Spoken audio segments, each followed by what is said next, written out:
Little bit of housekeeping. First of all, would you do us the favor of turning off your cell phones, please, out of respect to the candidates and your neighbors?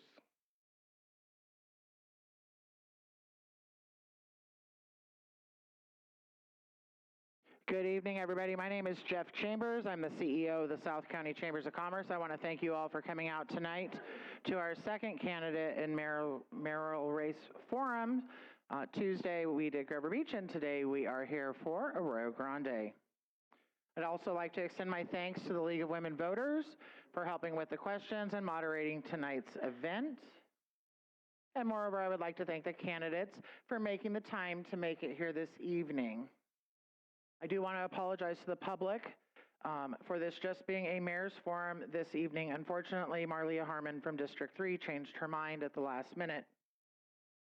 Due to the League of Women Voters policy, Jamie will not be able to participate this evening with the exception of opening statements. Eileen Lowe had also intended to come for introductions, but due to family obligations, she's out of town and unable to join us. Without further ado, I will pass this evening's event over to Ed Cabrera, our moderator from the League of Women Voters. Give him a round of applause. Thank you.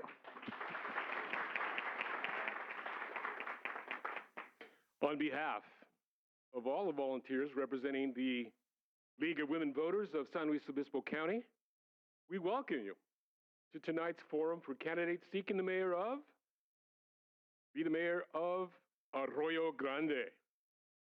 We thank the candidates for stepping forward to represent their community and for joining us tonight.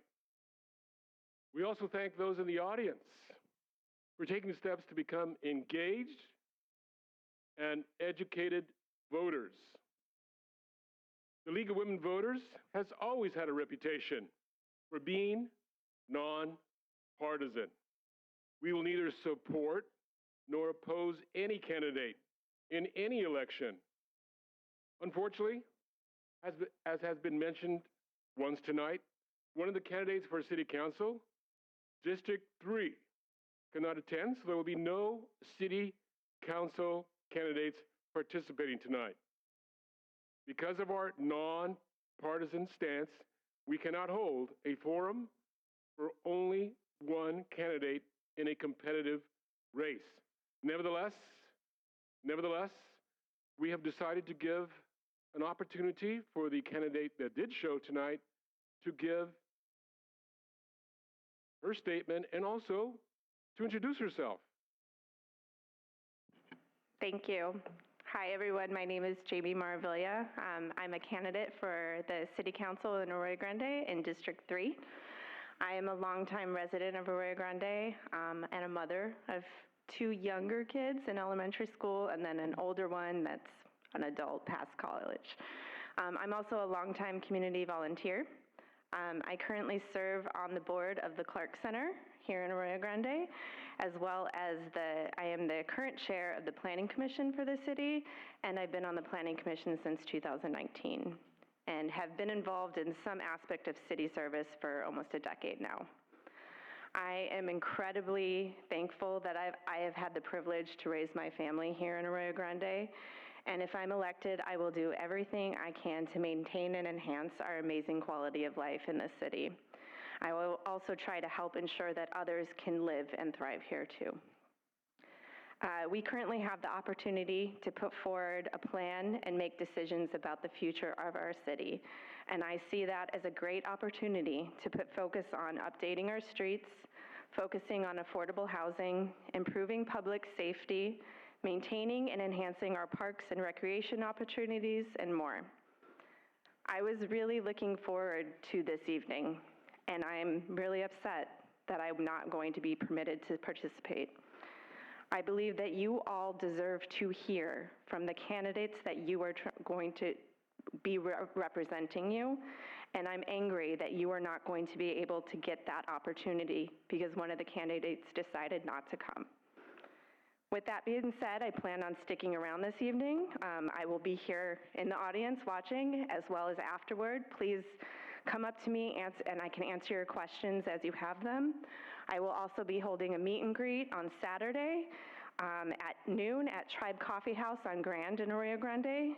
Please come, have a cup of coffee with me, and we can talk at that point in time as well. Thank you for being here and being engaged. I'm sorry that you will not be able to hear more from me tonight.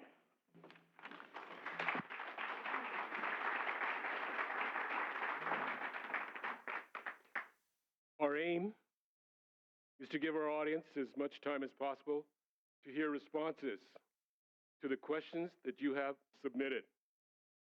Therefore, we shall carefully manage the time limits on the candidates' responses. We apologize in advance. We remind you that a candidate forum is not a campaign rally.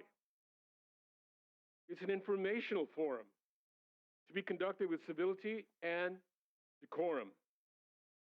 Helping us with this important task of limiting time is our volunteer timekeeper, Cynthia Pretzel. She will raise her paddles to tell them, the candidates, when they have 1 minute left on their time, then 30 seconds, and finally, when they must stop because their time has expired. So she is situated where the candidates and I can both see her easily. We ask that the audience realize that any reaction to a candidate's remarks, even polite applause, may be disruptive and may distract them from using their time effectively. So please refrain from any interruption. These limits on the behavior of the candidates and the audience were amongst the rules set forth in an agreement all participants signed before the forum. In addition to the limit on audience reactions, the candidates agreed to refrain from wearing any campaign attire and to discourage their supporters from doing so as well. The intent of these rules is to ensure the decorum and neutrality of the forum so that attendees can focus on the issues. We have 4 league members who you've already probably met, assisting us as what we call greeters and runners tonight, and we thank them. They are Leslie Brown, Sharon Ripner, Joe Gusley, Lorna Glenn, and Linda Busick. Thank you, ladies. They have 3x5 cards that they shared with you to provide questions for the candidates. And if you raise your hand and you have an additional question, you may do so and they'll come to you. Please, only one legible and pertinent question per card. The question card will then go to the sorters. Our sorters tonight are Joanne Schultz, Alex Carlin, and Nancy Sweet. They will choose the questions that best address the topics without repetition and within the realm of the candidate's jurisdiction. The more concise, legible, and topical questions shall be considered for selection. We keep the cards afterwards as they become the property of the League of Women Voters. We are sorry we don't have the time to share all your questions because the forum is limited to 60 minutes. The candidates will be responding in order drawn by lot prior to the forum. Opening statements will be limited to 2 minutes. Answers to the following series of questions will be limited to 1.5 minutes. There'll be an opportunity for candidates to give a closing statement. Closing statements will be in reverse order of the opening statement. So who you see giving the opening statement will be second in the closing statements. The candidates for the office of Mayor of Arroyo Grande join us tonight are Karen Ray Russom and Gaia Powell. Again, welcome, ladies. Let us begin with the 2-minute opening statements from the candidates in an order decided by lot earlier in the evening.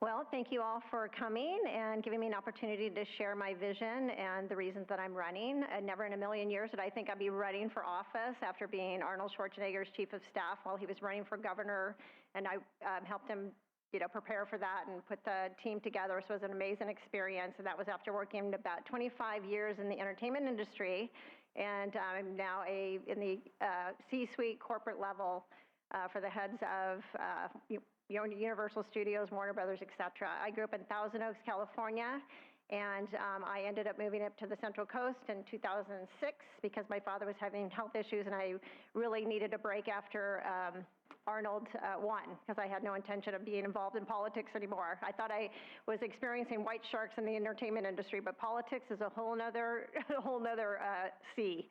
So I am shocked to be here. I am not a politician. The reason I got involved is because I'm very concerned about the direction that our beautiful city is going in.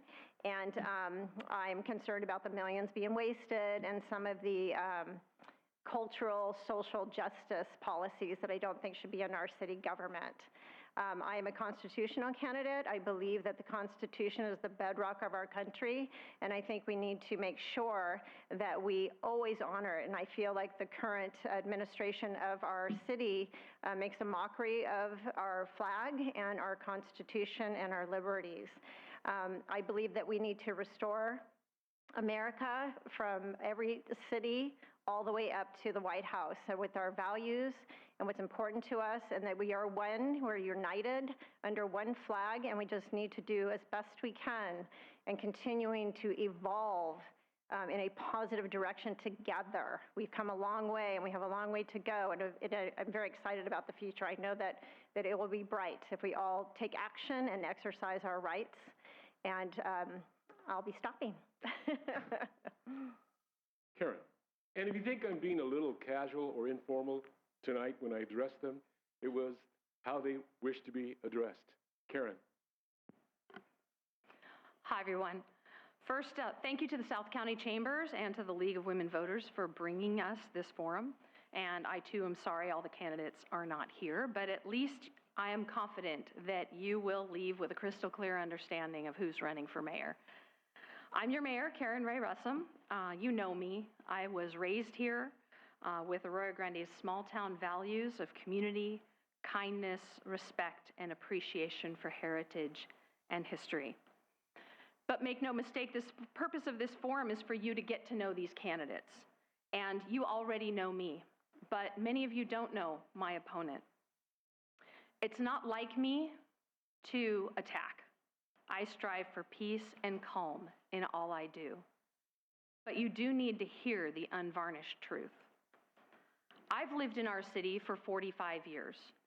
My opponent has lived in the city for 26 months. She moved here just days before she ran in 2022. Since I've been mayor, I've earned 3 significant awards for service. In 2020, I was awarded the Rotary International's Paul Harris Service Above Self Award. In 2023, I was awarded Cuesta College Foundation's prestigious Honored Alumni Award. And also in 2023, I received Santa Maria High School's Teacher of the Year. In that same period of time, my opponent has made a name for herself by disrupting city council meetings again and again, subjecting staff and council and audience to heinous imagery and hate speech, and has shown hardcore pornography at the Board of Supervisors. My opponent has brought toxicity, disruption, and venom, not only inside our chambers, but outside. Your choice was clear in 2022. Your choice is crystal clear in 2024. Now, we decided to rotate the order that the candidates will answer their questions. So since Karen was second in the opening statement, she will be first to answer the initial question of the evening. And that is, how do you plan on addressing affordable housing? That is a great question. And I don't have a pre-prepared answer on that, but it is quite clear that we have a lot of possibility here in Arroyo Grande. First of all, we have a project that's coming forward with Haslo at the corner of Oak Park and El Camino Real.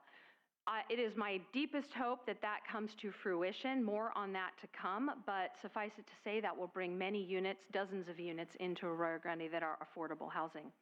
We also have infill space on Grand Avenue, and that will come as part of the general plan to have a discussion with you of what kinds of things you want in that infill. And I would bet that that's a great spot that Arroyo Grande will be looking for some high-density housing, some of that housing that is sort of missing from our housing stock. We also have areas of possible expansion in the city, perhaps across the street from the high school, or other infill lots where we'll be able to get a sort of mix of types of housing. But either way, this is something that I care deeply about because each and every one of us, including me personally, has the younger generations who we want to be able to come back here and, like us, be raised here with Arroyo Grande's hometown values. So I stand for that. I will work very hard to try and bring that to fruition. Gaia, same question. I think that affordable housing obviously is very important. I have lived in California my whole life, and I'm not sure there's ever been affordable housing.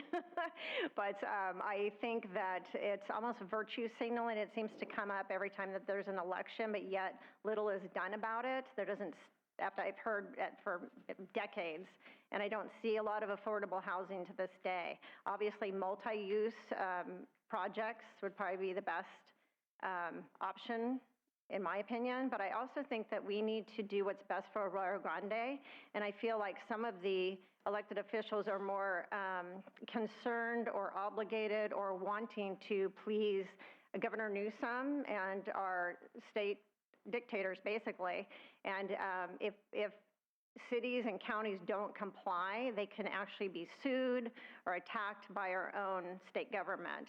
So I think it's a much bigger, more complex subject that we cannot actually address this evening. And I would love to, have a situation where we could do a more deep dive and a more realistic, planning, development, et cetera, with developers in the room so that we can all have a creative problem solving and work together as a community to make sure we absolutely protect Arroyo Grande and its way of life, because we also don't want to make mistakes just because of dictates that are coming down from the state. And just really quickly, I moved into the city limits because I wanted to run for mayor, but I have another property that's outside of in the unincorporated area, so I have two properties. So it's a little bit misleading. I've lived here for many, many years. I'm a volunteer. I'm the executive director of the Arroyo Grande Village Improvement Association, so I'm very invested in the future of our community, which I absolutely love and want to protect. Thank you. Gaia, one of your constituents is curious. They want to know, who are you endorsed by?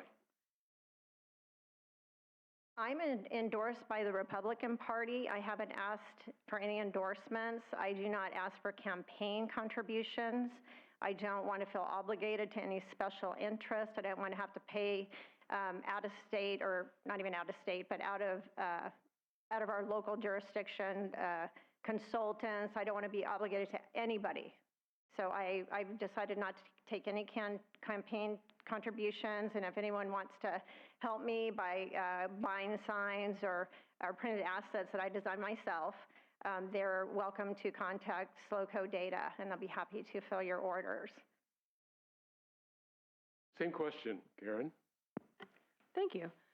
I appreciate this question because really when you are in one of these seats, you are electing us to leverage our relationships on your behalf. And endorsements are evidence of relationships.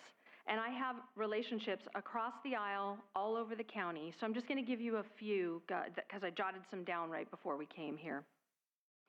So from Dems, I have Supervisor Don Ortiz-Legg, Mayor Pro Tem Jim Guthrie, Councilmember Kristen Barnich, Councilmember Kate Seacrest, Mayor Erica Stewart, Colleen and Glenn Martin. There are also several people in the audience. There's just not enough time. On the Republican side, I have former Assemblymember Jordan Cunningham, business owner Greg Cottrell from Rugged Radios, the partner from Mason Bar and Kitchen, Frank Shiro, John Hackelman from The Pit, even former Supervisor Lynn Compton, Bruce Blair, who's realtor and person who is behind Cops and Kids. I have the endorsements of the Arroyo Grande Police Officers Association and the Five Cities Fire Authority Local 4403. I want to be clear that that shows you how seriously I take this job of representing everyone and making relationships with everyone. I also want to add that I know 100% for a fact that my opponent has not been endorsed by the Republican Party. First question for you, Karen. As an Arroyo Grande citizen, infrastructure and road repair are important to me. How will the city continue to complete these projects? I was hoping they had a suggestion in there. No, I'm just kidding. And this is definitely going to be a place where you're going to see a difference between the candidates. So the fact of the matter is, we just don't have the budget to be able to do what we need to do to keep our aging 100-year-plus infrastructure and 70-plus miles of road to the degree of satisfaction that you expect from us. Times have just simply changed. And my opponent is not wrong when she speaks about the dictates that come from California. We have to do so much more with less. So when people ask us, why can't you just do what you've always done? Why do you have to ask us for more? That's a piece of the answer. So again, she's not wrong. Inflation is another piece of the answer because inflation moves faster than property tax raising does, so that affects our bottom line. That's why this time around I am supporting E26. It is the sales tax measure, and I don't want to go too far into it because I'm going to guess that there's going to be another question on that, but for now I do want to say that it's not lost on me that that is difficult for people who are on fixed incomes or lower incomes, but the bottom line is, if we don't fill a gap where right now we can take care of our pavement at about 20% of the money we need for that, that other 80% is going to come somewhere. I would much rather have the people who visit here, the people who shop here but may not live here, help us pay that bill. And sales tax is the fair way to do that. If we don't do that, it will eventually catch up with us and you're going to end up having to bond out for it. And what that means is that the residents pay 100%. I don't think that's fair. We have a town that has lots and lots of visitors. Let's have everyone pay their fair share. Gaia? So obviously, infrastructure and retaining even city staff is very important, but the infrastructure, protecting what we have and also making sure that we continue to have a safe community is very important as well. Getting the money from the state for the road repair, again, we're at the mercy of the state. I believe in the sovereignty, and I think that we need to really take serious what our Constitution protects us from, and it's from government overreach. And it's unfortunate, but I have to address the mayor actually lied. I am endorsed by the Republican Party. Others have stepped forward and offered to endorse me, but I haven't accepted any endorsements because I already answered that question. So again, the roads and the infrastructure, these are topics that are talked about at every election and every campaign, but yet it just seems to continue to go down the same rabbit hole. And why is it that we need to raise taxes? I mean, the mayor has been in politics locally since I think 2005, and I'm a businesswoman.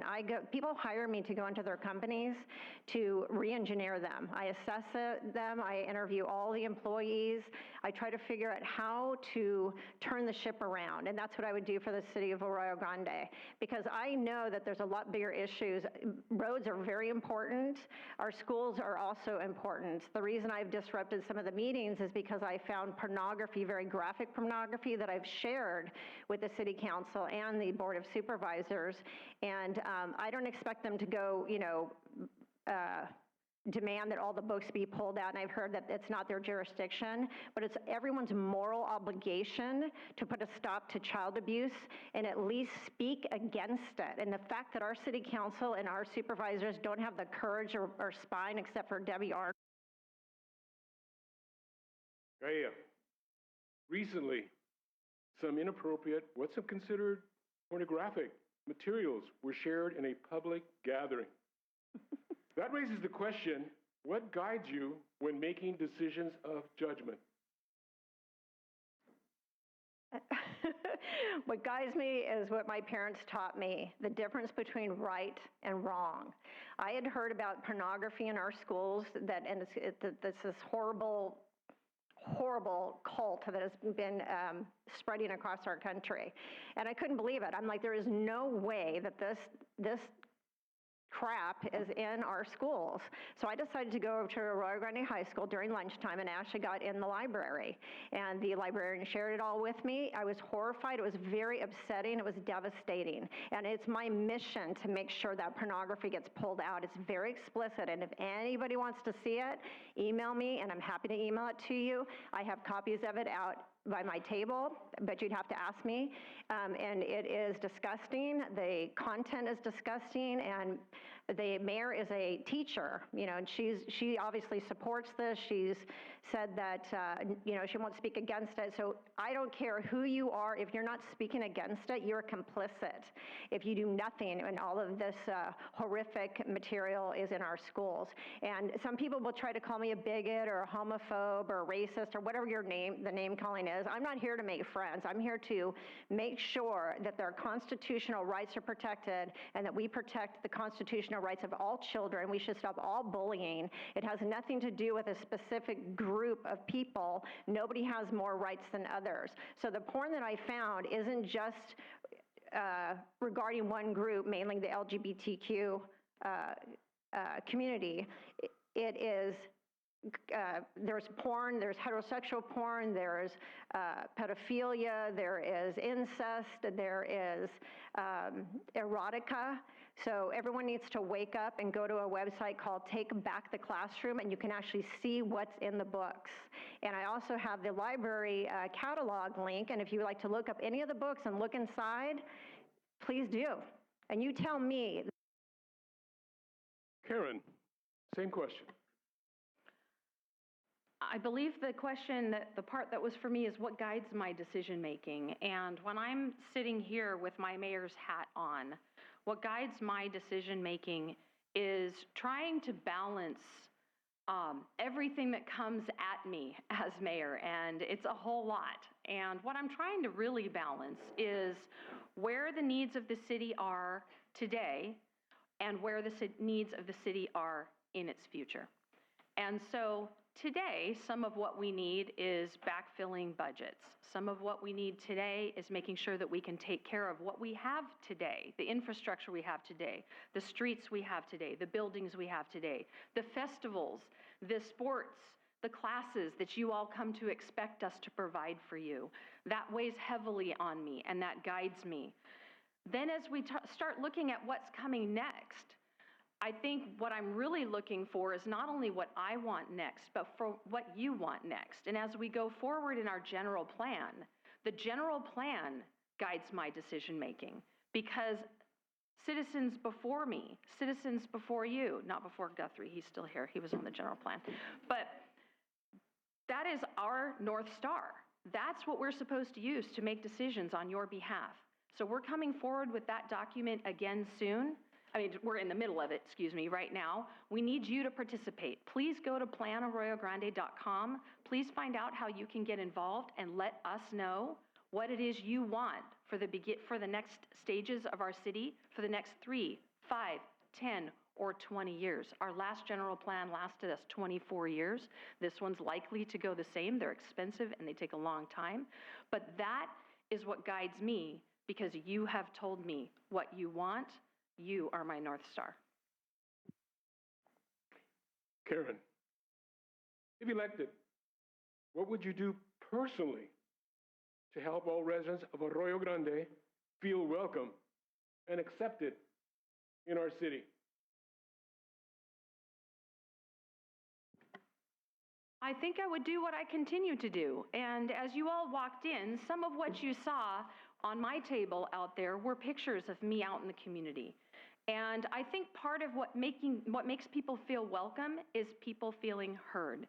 And it doesn't matter what side of the aisle they're on. It doesn't matter if we agree or disagree. It doesn't matter if it's a vehement agreement or disagreement.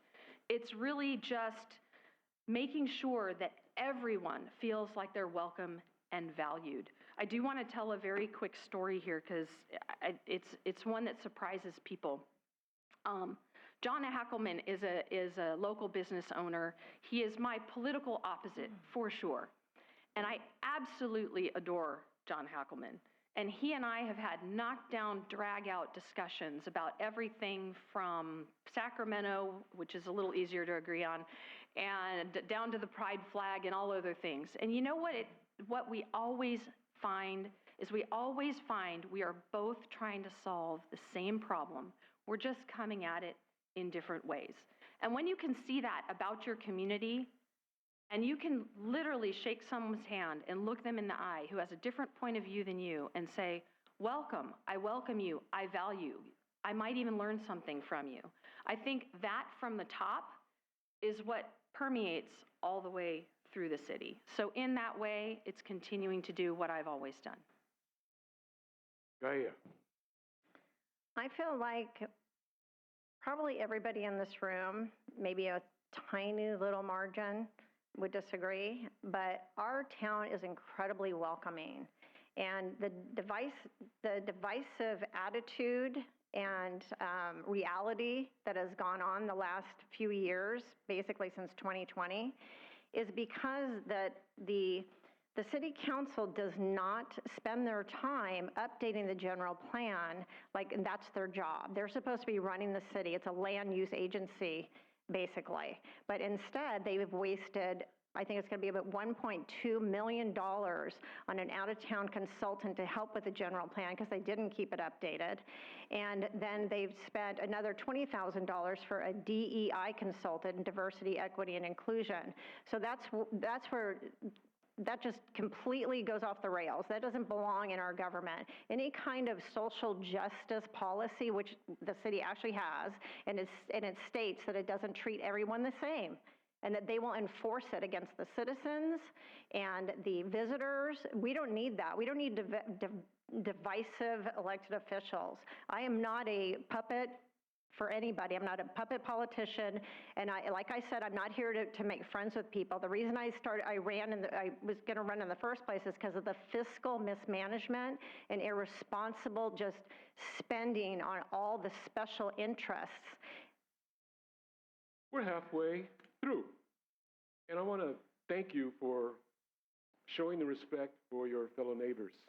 But a big thank you also goes to the candidates for a prime example of civil discourse. Gaia, a question for you. This is a question dealing with the tax measure. How do you plan to fund needed improvements if it fails?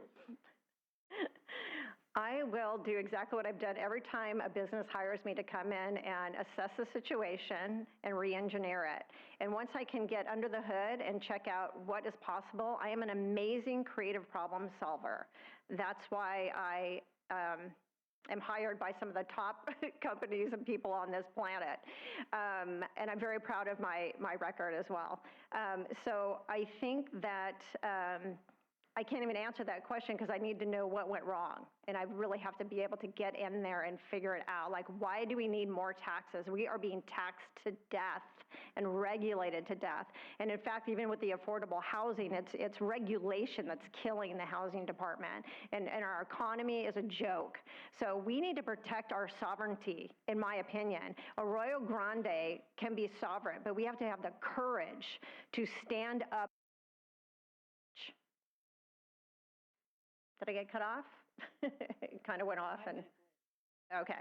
So I think we need to stand against government overreach, including local government overreach. Our local government does not need to tell us any other flags should be hanging on our city property or any kind of public property that we pay for. I don't care what the flag is. They try to make it very controversial about the LGBTQ flag, but that is an ideology, and that's against the law. So we can't hang a Christian flag. We cannot hang the Star of David. So everyone should really do a lot more research research of the manipulative policies that, because I'm not running, it's a. You can finish the sentence. But go ahead, Karen, your question? Oh, just, I think it's about the policies. Like, we need to reverse these unconstitutional policies that have nothing to do with land use or managing our city. Karen? Thank you. Well, the question was about the tax measure, so I'm going to focus back on that. So E24, we first proposed a tax measure back in 2020, and both myself and one other council member chose not to back that. It needed a 4/5 vote, so that killed it, because I really wanted to make sure that we were being business friendly while we were in COVID. We were not even looking at coming out of it at that point. Fast forward, I also wanted a 2/3 vote, which would have restricted that money for whatever we said that was going to be. But unfortunately, that just wasn't something that was in the cards. That failed. Now fast forward another few years, and again, regulation, not a lie. But we absolutely have pavement that is degrading faster than we can get it fixed. So we have to do something. If the tax measure doesn't pass, I genuinely don't know what we're going to do. But it's going to be drastic, because all of the things that my opponent is talking about cutting are one-time monies. And we need that funding to come year over year over year over year. So you can get under the hood. The hood's public. There should be a plan already. The hood's public. You can get under there and look right now. The budget's public. But we can't cut our way there. So just without losing something we all want. So it's going to require serious cutbacks if we don't pass that. Karen, you're first to field this next question. If elected mayor, will you consider bringing public comment back to 3 minutes? I knew this was coming. The short answer is yes. But let me be clear. Most public comment still is 3 minutes. That's been misrepresented. So we do have general public comment at the beginning for items not on our agenda, which we have reduced to 1 minute. And the reason we've done that, like many, many other agencies around our area, everybody is struggling with what to do with general public comment, because in essence, it just isn't working anymore. The easiest thing to do for entities is to move general public comment to the end of the agenda, because if you do that, people generally won't stay around and you're not going to get public comment. We talked about doing that. Grover Beach has done that. Lucia Mar has done that. What we ultimately decided to do was we decided to keep public comment at the beginning so that the general citizen who was coming to talk about something we didn't know about could come at the very beginning. But we also asked them, be clear, plan your comments, be concise. We can always follow up with you. It's not the only time we can talk to you. Thank you for bringing that to our attention. And if we find after trying this out for a while that we just can't get enough done with that, then sure, the council is always going to look at how we do business and how we can do it better. Gaia. So does anyone know what the First Amendment is? And it's to protect citizens so they can actually air their grievances to their elected officials. And if they don't like what the elected officials are doing, they can elect new officials.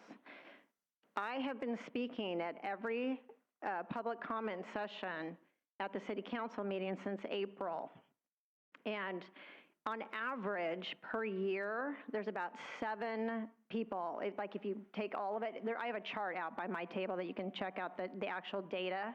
So this is obviously a discriminatory action against me and others that would stand up and finish some of the speeches that I had written.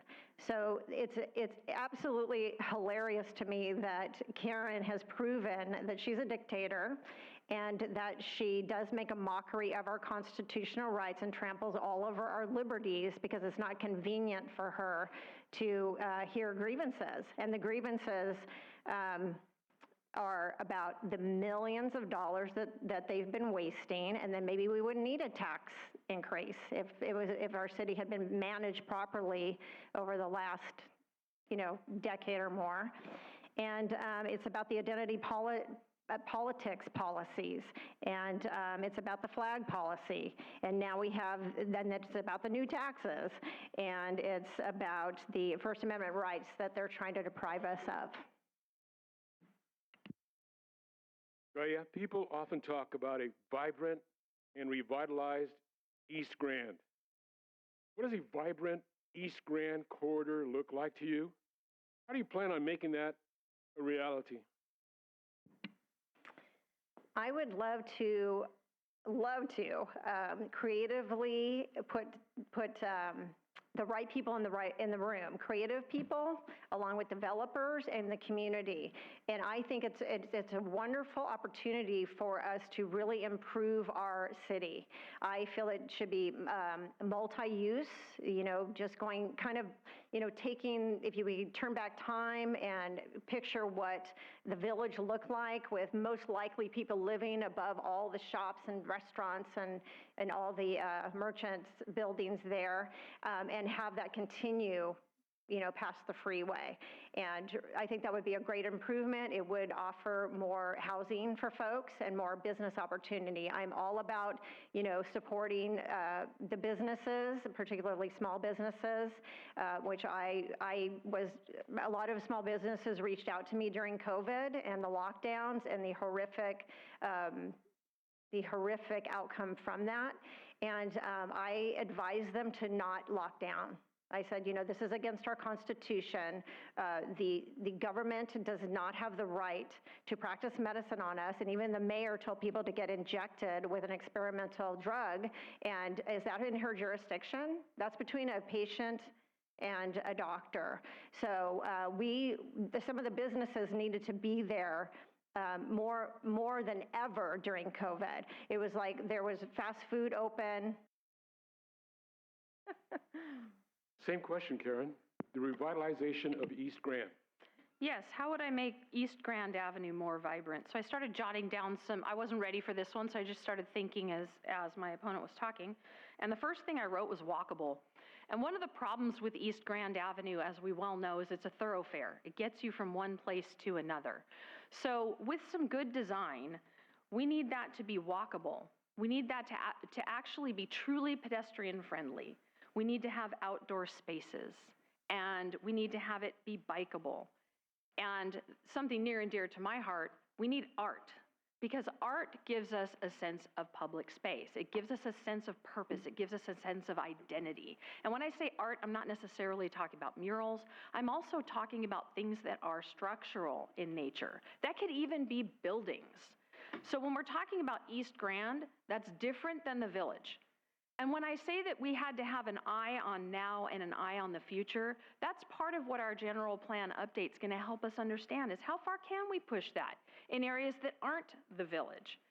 So I think really what that comes down to and is seeing what kind of a mix we can bring into the East Grande corridor, not only in the infill, but through redevelopment. Again, walkable spaces, public art, residential being mixed right in with commercial, outdoor public spaces, and perhaps even someplace to just sort of congregate, have festivals that go beyond just being in a parking lot.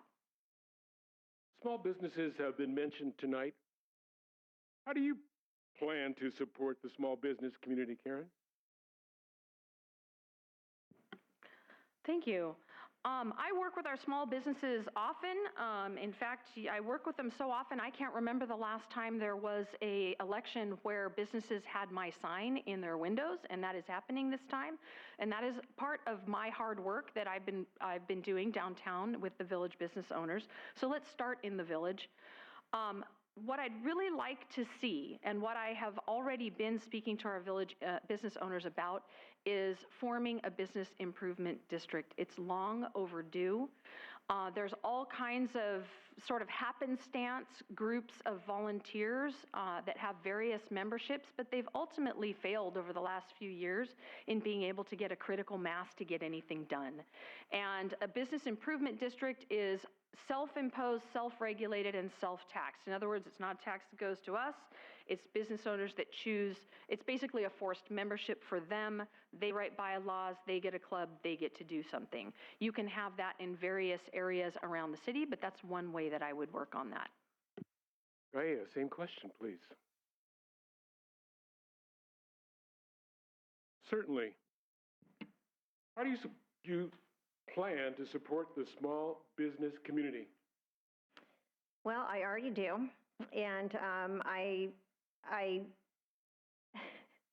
just find it comical that I have to talk about something that she mentioned last time, that she wants things to be more art related, though she voted against the gallery, the beautiful art gallery that has gone into the village.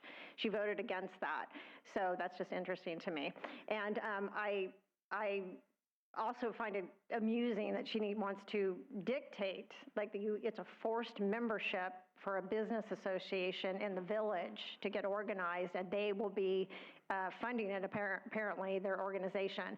So if it's going to be anything like the TBID district, the Tourist Business Industry District, that was a disaster a few years ago, and that was another reason that I got involved, is because of the mismanagement of that district, the conflicts of interest, the wasted money, the no direction. Sometimes only 2 of the advisory board members would show up, and so I would really try to focus more on the city being a lot more friendly to new businesses. I have dear friends of mine that own small businesses in the village, and one of them just put up had a local artist paint a beautiful painting of Willie Nelson, and the city threatened her instead of like reaching out to her and talking to her about any type of possible violation. So it's just an interesting perspective over here. Gaia, this school year, there was an anti-trans demonstration as the dismissal bell rang at the high school. As mayor, do you intend to participate in disruptive demonstrations adjacent to school district property? What demonstration was that, recent? Arroyo Grande High School. Okay, but this year? Because Yes. I actually... This school year, so was according to the question.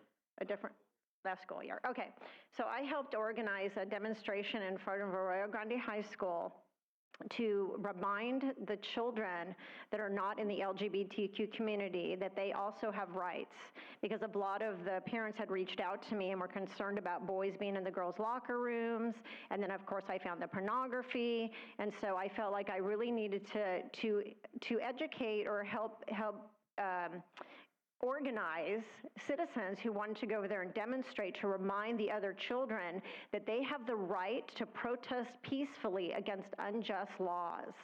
So girls, all children have the same rights. There's no special group of children that have more rights than others.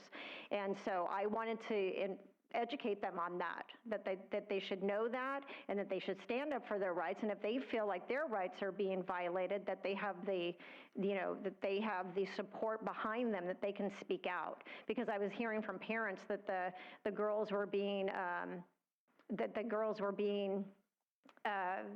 not ridiculed, they were actually being punished, for complaining about the boy being in the locker room with them.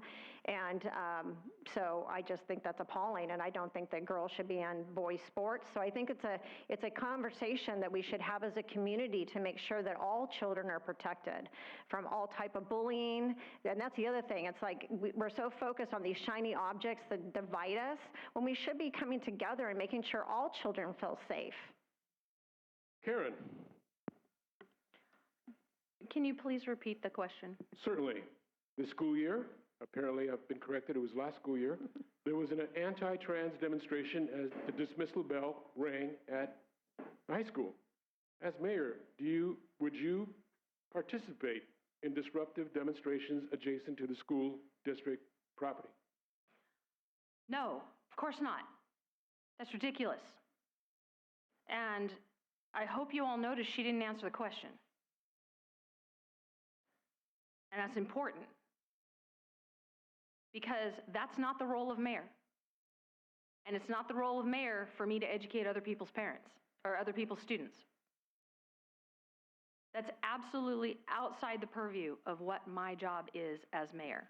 I hope you will allow me to continue to do the job as mayor, because my job is ceremonial in nature. I've been accused twice now of being a dictator. There is no dictator. I can't do anything without at least 2 other people, and on some votes, 3 other people. So while I am the ceremonial head, and a lot of people think the mayor has a lot of power, we really don't. It's very ceremonial, although I do have the power to run a meeting, I suppose. But that's just not the case. And it's not my job to dictate anything to anyone. It is my job to represent you fairly. It is my job to run meetings with decorum and efficiency. And it is my job to do ceremonial items like ribbon cuttings and those sorts of really fun things that I get to do. And it is absolutely not my job to tell you how to run or live your life. Karen, what will you do to stop out-of-control fireworks in AG? My neighborhood is a war zone for 2 weeks around July 4th. It is unlivable. My family has to relocate because of the noise and smoke.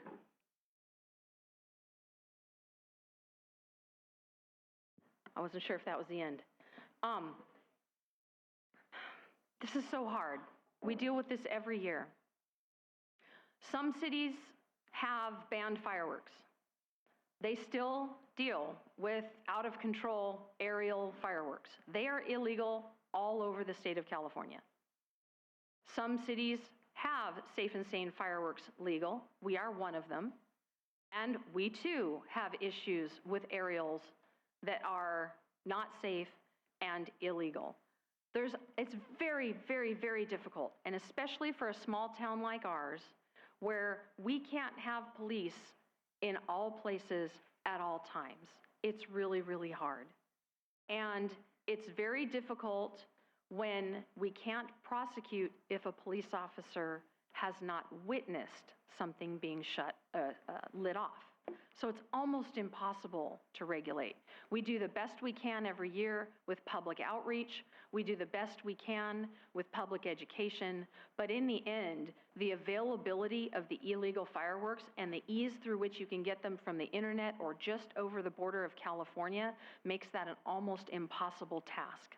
I genuinely feel for our people who have PTSD, our people who have pets who suffer, but I can't magically make those go away. I can empower the police to the best of our budget abilities, and that's what I try to do.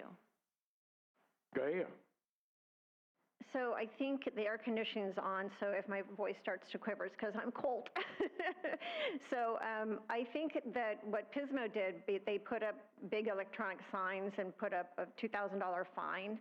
I think because it is a safe fireworks city, apparently, I guess that needs to be addressed, maybe reconsidered. But I think that people can use their phones. I think they can report illegal fireworks, or even if it's safe and legal, then I guess there's not much you can do unless you actually change that policy. So maybe that needs to be considered. But I think the fines, I think the citizens, trying to make sure that anyone who is doing anything illegal should definitely be recorded or reported. Thank you. And again, I just think that coming together as a community and talking and seeing if there's creative ways that we can help solve this. When I was growing up, they used to allow fireworks to be at the local high school on the playing field, so families, you can come out with the safe and legal fireworks and just, light them off there, in a safe environment. And then we have some different campuses that maybe we could use for that, or maybe some parking lots. I think there's some creative ways to solve problems. Gaia, someone wants to know how important are youth nights and safety in Arroyo Grande? Can you repeat that? Certainly. How important are youth nights? Well, I'm sorry, youth rights Okay. and safety in Arroyo Grande? I think everyone's rights are important. So I don't think that I think the problem with our country and maybe some of our communities is that there's so much distraction that's dividing us and trying to group us together. For instance, when someone says the LGBTQ community, that's not a community. Everyone's an individual. I have many gay friends. I was in the entertainment industry. I worked for one of the top executives in the entertainment industry, and he was gay, and one of his best friends was David Geffen. I don't care what anyone's doing in their private life. And so when it comes to children, I don't think that they should be sexualized. And I also just don't think it's fair to them to lump them into a community instead of celebrating their individuality. And I don't think that adults should be influencing any kind of a sexual orientation or discussing their sexual preferences with them. I think when I was growing up, that would have been outrage in the community. So I think that we need to come together as a community and just make sure that all children feel safe. I actually went to the police department when people were claiming that, certain LGBTQ kids were being targeted and, they were being threatened. And the police said, no, we have a very welcoming community. We haven't even had any reports like that. But there is bullying, and there's always going to be people that maybe don't fit in. I was one of those kids. I was a tomboy, and I'm glad that nobody tried to convince me that I was anything other than that. Karen. I'm not 100% sure the context of the question, how important are youth rights and safety in AG, but I can say that all children should feel safe in their own communities. I did prepare a statement with regard to the pride flag, and I wanted to answer it in a certain way, so I'm going to actually use that statement now because it's about youth safety. So rather than hearing from me, I want you to hear what I've heard around the community regarding youth safety. As a parent to a transgender teen in Arroyo Grande, I think Gaya Powell is dangerous. Her inflammatory rhetoric puts my child in harm's way. The next quote is from a 15-year-old student who spoke to the city council. As an LGBTQ youth in this city, it would mean the world if raising this pride flag wasn't such a huge deal, because I can guarantee nothing bad will happen from this, and all that will happen is I'll feel more at home and accepted in this city.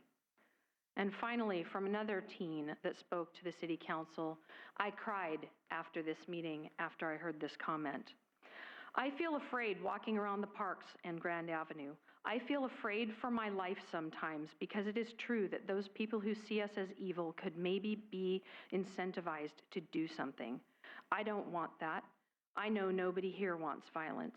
And if I were to get stabbed to death, if I were to die, that flag being raised would remind me that the council here would not let my death go unnoticed. And that is hopeful. It has come time for closing comments. So, final words? I think it's me? Mm-hmm. Okay.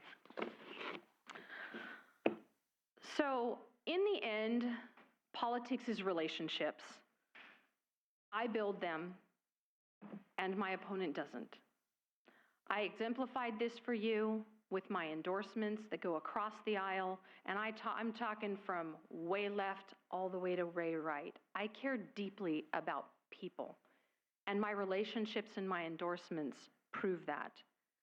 To be mayor is to be the ceremonial figure of the city, the person who's a champion, a cheerleader for our businesses, for our community, our festivals, our history, the person tasked to facilitate public discussions that are orderly and productive and safe for all to attend.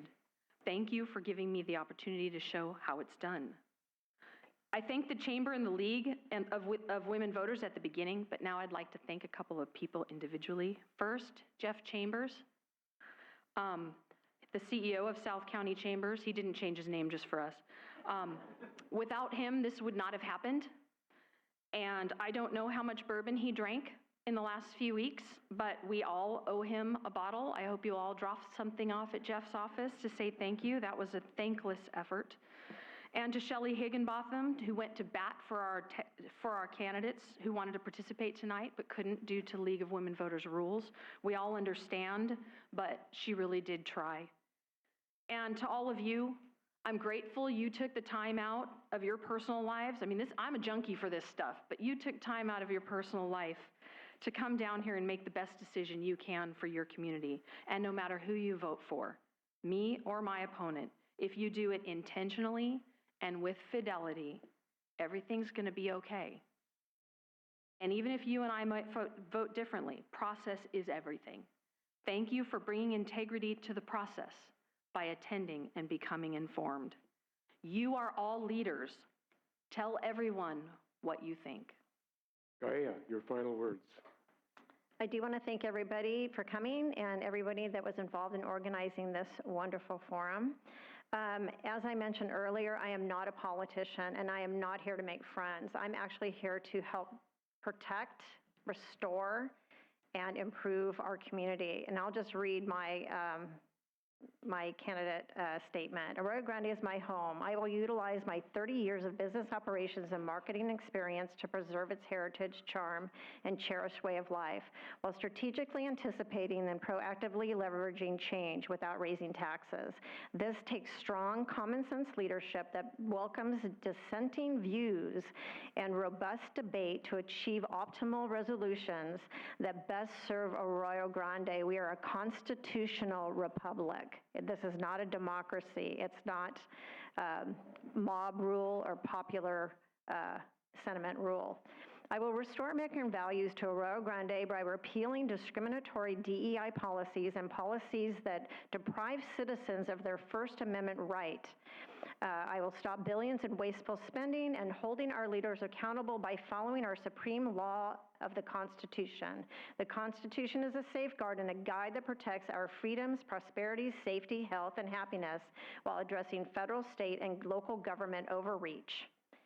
It also protects Arroyo Grande assets, resources, independence, and its citizens' fundamental liberties.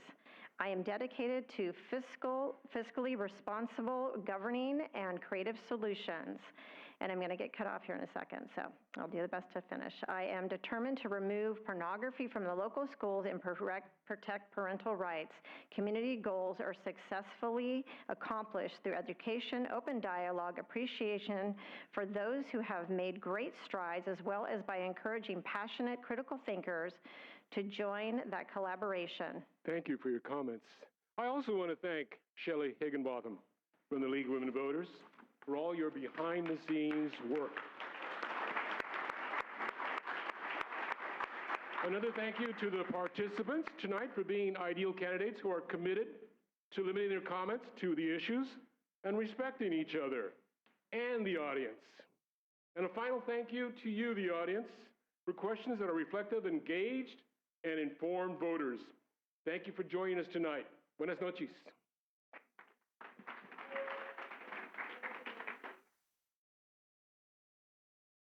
Thank you all for being engaged and coming out tonight. We do appreciate you coming out. Have a great evening. Drive safe.